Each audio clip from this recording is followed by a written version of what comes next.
Keeping the golden goose laying them eggs, looking after it. Don't take any risks. Thing is, with Anthony Joshua, he's Olympic gold medalist, and in the UK he's a massive star. He sells out stadiums, 70,000, 90,000. Yeah. Huge star. Huge star.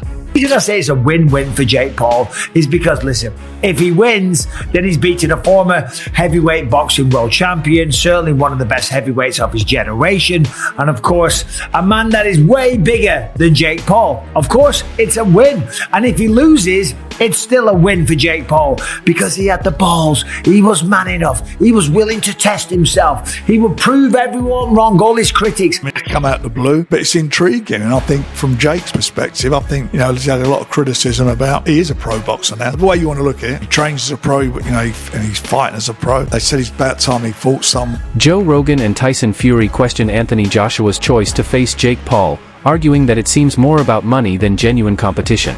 They point out that Joshua and his management are prioritizing business over challenging fights, suggesting he should instead face elite heavyweights like Fury himself or Deontay Wilder.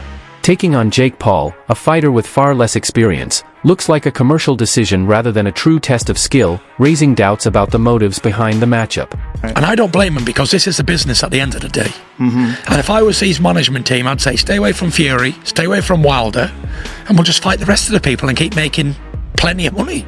Why do we need to fight these guys who are very risky? Michael Bisping weighs in, highlighting that the matchup heavily favors Jake Paul's image regardless of the outcome.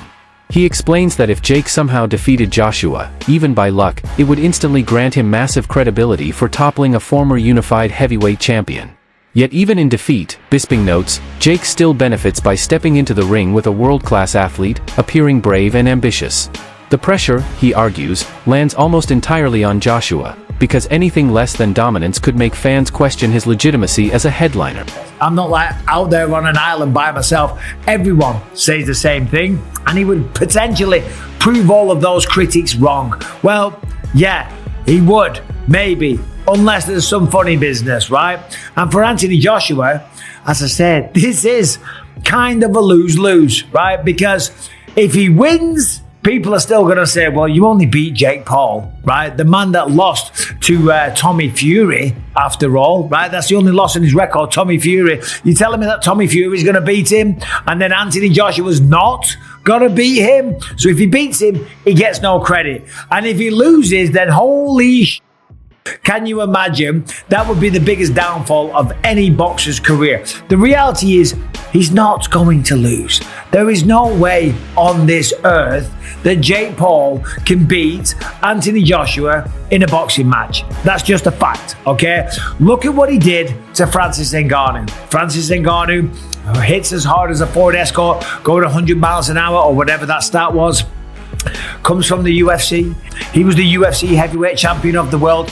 Has a good go against Tyson Fury, but goes up against Anthony Joshua and gets flatlined. Every single punch that was thrown was landed, and every punch that landed put Francis Ngannou down, okay? So to stand there and think that Jake Paul, who's much, much smaller, who has way less experience, that doesn't weigh anything near him, is going to have a chance, and not to mention the technical abilities. Let's just talk about that. Not to mention the technical abilities or experience. We're talking about an Olympic gold medalist, remember, from back in the day, who's then gone on to become a true British boxing icon, or a worldwide boxing icon, let's be honest, right? There's no way that he loses to Jake Paul.